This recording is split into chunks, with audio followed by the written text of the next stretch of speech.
Sabah al-Khair. Excellencies, distinguished guests, ladies and gentlemen, and dear participants, good morning. I feel honored to be addressing this August Assembly, which is now at its 8th edition. This event, which is now a feature in the Dubai landscape, speaks to the importance that the country has persisted in terms of its priority, knowledge. I think the time is ripe to bring forward this discussion inasmuch as this region of the Middle East has been instrumental in the generation of knowledge which is still underwriting development to this day. Here I have a special thought to the Library of Alexandria, Egypt, and so many other renowned centers of excellence and repository of vast amount of knowledge. If only our governments paid attention before they get washed away in the ashes of history. But before I proceed with my speech, I wish to recognize the invitation that the conference organizers have extended to me and also the Director General of the ISESCO, Dr. Salim Al-Malik, for his recommendation. ISESCO is now on a warpath, a path for greater and better mainstreaming of science through more targeted approach to projects that feed into the delivery of the SDGs. 2050 was a landmark year for science, inasmuch as for the first time in United Nations history, that the centrality of science has been recognized as being the much needed ingredient to help improve the human condition. It is also in this vein that I have accepted to be their goodwill ambassador for promotion of science, especially for the promotion of girl child with the tools of science. Today, ladies and gentlemen, I will paint the picture of how the developing world, especially some countries on the African continent, are helping her people improve livelihoods through the adoption of the tools of science and technology. Ladies and gentlemen, as charity begins at home, I will start with my own little country, Mauritius. Mauritius is a tiny island nation of 1.3 million inhabitants that lies at around 680 miles off the east coast of Africa. This country of mine, since independence in 1968, has been amongst the most successful and competitive economies on the continent. With a GDP of around $12 billion post-COVID, the World Bank has forecasted that the economy would rebound with a GDP growth of 6% in 2023, but decelerate to 3.9% in 2024 in a global context of low growth, high inflation, and heightened geopolitical tensions. We contribute to the economic development of the continent through a system of bilateral and multilateral trade agreements across Africa and the world. The economic expansion is driven predominantly by the service sector, including the financial services, insurance, and information and communication technology. In the 2022 Global Innovation Index report, Mauritius ranked first in sub-Saharan Africa for the second consecutive year and 49th over 132 countries. This kind of performance underscores my unequivocal belief as a scientist and as an academic that separation between the haves and the have-nots across the globe in the years to come will be defined by investment in innovation as it eventually leads to knowledge generation. This is what I'd like to discuss here with you today, not just for Mauritius, but as a country, but also which is integrated in the wider African continent, because I personally feel that this is where our future lies. The African continent has been left out for far too long, especially in intra-African trade. It is hope that the African Continental Free Trade Agreement, which has been ratified by many African countries, will change this picture altogether. Ladies and gentlemen, unfortunately, Africa starts at a deficit. Our continent is home to almost 17% of global population, but produces only 3% of global GDP while carrying 25% of its disease burden. Africa accounts for just 2% of world research output, 1.3% of research spending, and about 0.1% of patents. The challenges are fundamental, starting with public education, especially in rural communities, which tend to teach memorization more than deep, in-depth analysis and thinking.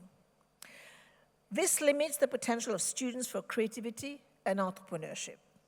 On a macroeconomic level, we have been dependent on short-term aid, undermining the obligation of our own governments to create the right conditions to attract private investment and venture capital. This, in turn, dilutes our ability to set our own agenda and take control of and fully profit from our own economy.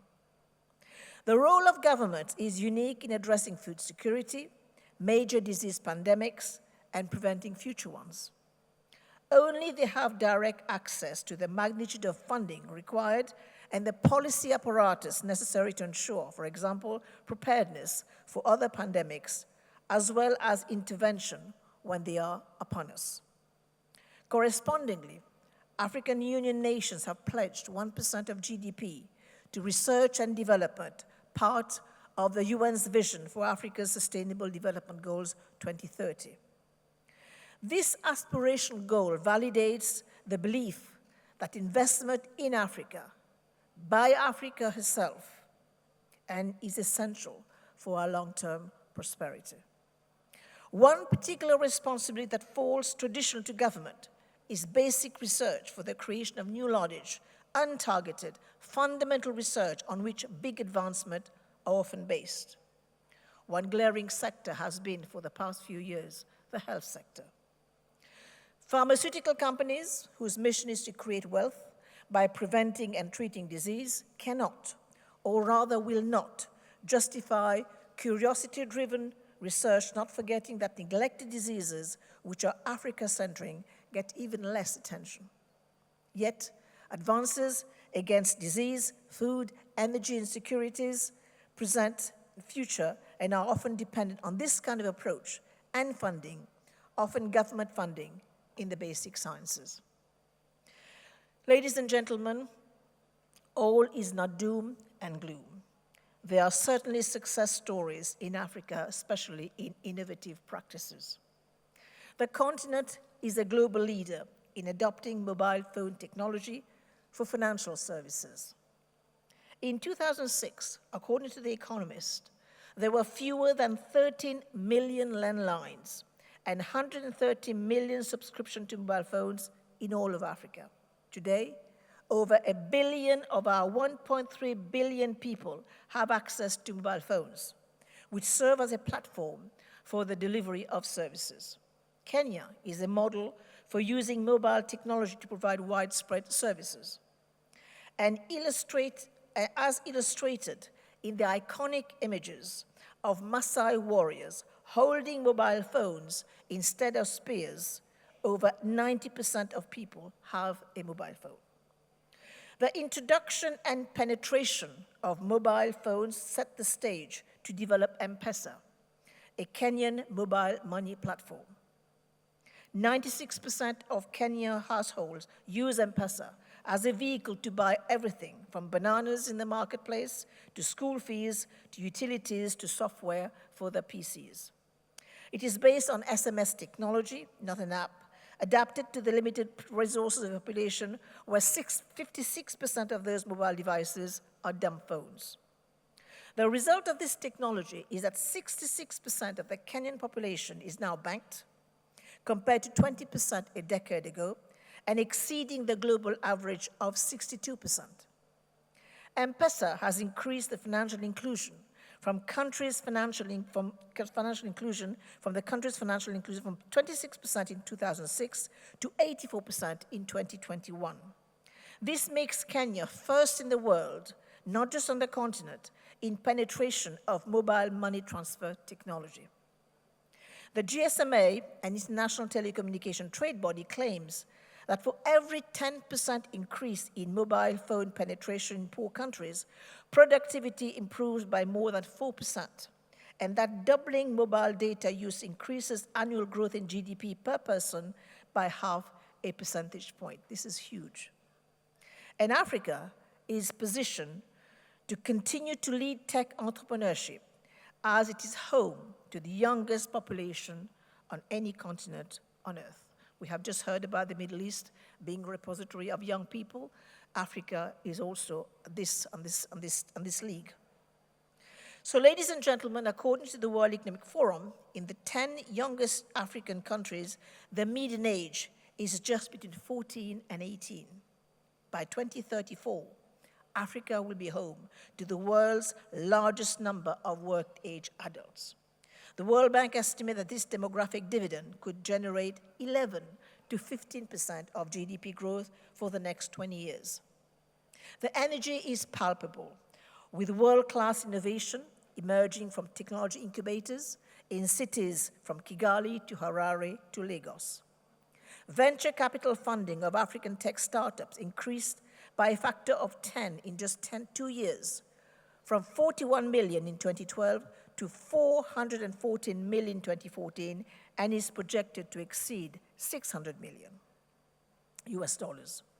Paradoxically, one factor that positions us to succeed is that in many industries we have little or no legacy.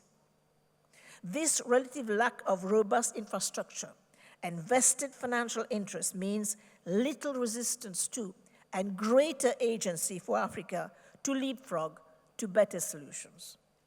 Opportunities for innovation are also emerging from biotech to life sciences.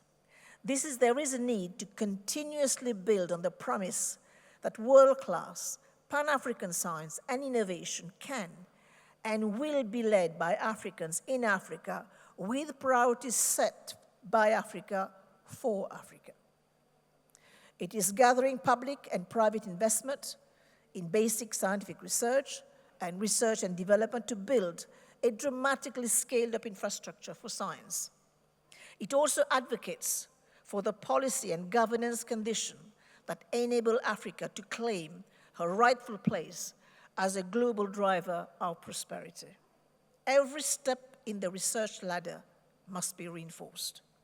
For example, world-class postdoctoral fellowship in African laboratories are virtually non-existent, forcing our new PhDs to aspire to research career to train overseas. Many never return professionally, which is their loss and Africa's loss. African research universities must serve as training incubators to set up a virtuous cycle of highly trained researchers, which can in turn provide guidance and practical training to graduate students and postdocs. Our well-being is also critically dependent on how we manage climate change.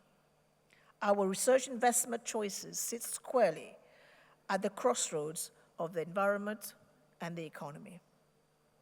Economic modeling of the impact of climate change in Africa predicts a mean average global temperature rise of 1.5 degrees centigrade by 2040, with cost equivalent to 1.7% of Africa's GDP. As mean temperature rise to 2.2 degrees centigrade by 2060, economic cost increase will be equivalent to 3.4%. That is huge. By the end of the century, with a mean temperature rise of 4.1 degrees centigrade, the economic costs are equivalent to just under 10% of the continent's GDP. And I think these are figures to consider at the forthcoming COP28. We must look beyond fossil fuel and extractive industries to develop renewable resources to curb climate change and ensure sustainable economic development. Ladies and gentlemen, think about the potential of our oceans as a source of food and energy, an incubator for biodiversity. The oceans are home to about 2 million species, from the largest animals that have ever lived to the tiniest bacterium. Marine biodiversity far outweighs that on land. Oceans occupy 71% of our planet's surface, and our life support system for Earth provide more than half of the oxygen we breathe. They are central to the planetary water cycle that produces rain and snow, nourish more than 1 billion people with a primary source of animal proteins. The oceans also regulate the global climate, mediate temperatures, and drive the weather, determining rainfall, droughts, and floods. They are the world's largest store of carbon. An estimated 83% of the global carbon cycle is circulated through marine waters. Africa's flora and fauna is a similar source of natural wealth. Conserving these resources is critical as biodiversity underpins the food we eat. When this resource is conserved, farmers and scientists can use it to adapt to challenges down the road. I remain engaged in this conversation to help preserve agricultural biodiversity, as the diversity of crops and livestock are fundamental to our many challenges. This is especially critical for a small country like Mauritius, with a relative lack of oil and mineral resources compared to many other African countries. A few years ago, I wrote an article in Nature to underscore how our plants and animals can be a source of big human and financial dividends. Today, 60% of commercially available drugs are based on molecules derived from natural sources. As an organic chemist and biodiversity scientist, I find it significant that while about 25% of all plant genetic resources reside in Africa, only 83 of the 1,100 plant-derived drugs marketed globally are synthesized from African species. On our continent, 45,000 plant species are unexplored for their potential to serve as the molecular basis of pharmaceuticals. And African species are disappearing, all at almost twice the global rate, driven by climate change, habitat loss, and development. And of course, who talks about this loss also talks about loss of accompanying knowledge. And as we mentioned yesterday, this is fundamental if we are to drive the future, the sustainability of our future as we proceed. Ladies and gentlemen, Mauritius by any standard is tiny. And even though Mauritius and nearby islands are designed as biodiversity hotspots, almost 100 species have become extinct since the arrival of people in the 17th century, and only 2% or less of the native forests remain. Yet, with the priorities, small countries can punch above their weight. A financial commitment to drug development is necessary, but not sufficient. It also requires the right legal, technical, regulatory, cultural conditions to encourage research investment. To this end, I brought in my little chip to the table, to the discussion, by creating a center, which is known as the Centre International de Développement Pharmaceutique, which researches for ingredients from our local species with potential for development. While African nations are rich and growing source of fossil resources, home to 6 of the top 10 global discoveries in oil and gas sector in 2013, alternative to extractive industry sources of energy are essential for sustained African economy. A recipe from the San people in Southern Africa has led to standardized extracts of plants to be tested for their tranquilizing properties. An extract of the Hoodia cactus, a cactus-like plant, also used by the San people to control hunger, has been explored as an appetite suppressant by Pfizer and Unilever. Again, I bring in this notion of traditional knowledge, ancestral knowledge, which will again be used to underpin our survival. Other extracts of African plants, including nuts on the shiab tree and the seeds of the baobab, are commercially being used in skin and beauty products. Our natural world has also inspired commercial products using biomimicry, spider-mimicking robots, to develop for search and rescue and prosthetic limbs molded on cephalopod tentacles. Again, a huge link to our knowledge industry, of course, the very topic of this conversation here. All this opportunity is leveraged, perhaps more critically, at the point of development known as the Valley of Death. It was mentioned yesterday in the conversation, that this is what prevents many research from going further into development of products and commercialization because of lack of investment. So this is what the valley of death is, the transition from lab, bench to marketplace. At this critical juncture, significant resources are necessary to overcome the research, regulatory, economic, clinical, legal, and other barriers to drug development before pandemic outbreaks become a global scourge. Addressing these challenges involves many moving parts. Our health and prosperity sits at the nexus of not just the interdependent, transdisciplinary nature of scientific research, but in a broader context, at the intersection of nutrition, health, agriculture, environment, governance, and the economy.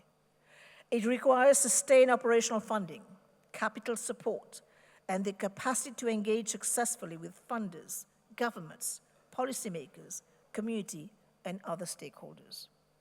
Only significant investment in all these elements, public-private investment, basic applied research, exploiting sustainable resources, creating the legal regulatory policy conditions to encourage research and development, and the right education and training for the next generation of scientists here on the continent, of course here in the Middle East, the same concept applies. This will create a sustainable research and innovation environment that leads to less disease, more prosperity, and more independence in Africa and also in the Middle East. My own small country of Mauritius provides a proof of principle that intelligent strategic investment can yield important return.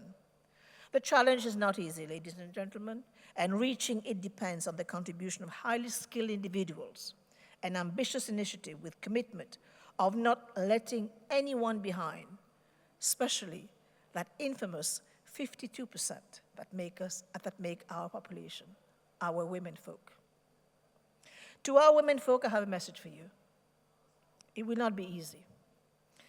The road will seem like a long grind, but stand your ground and never give up.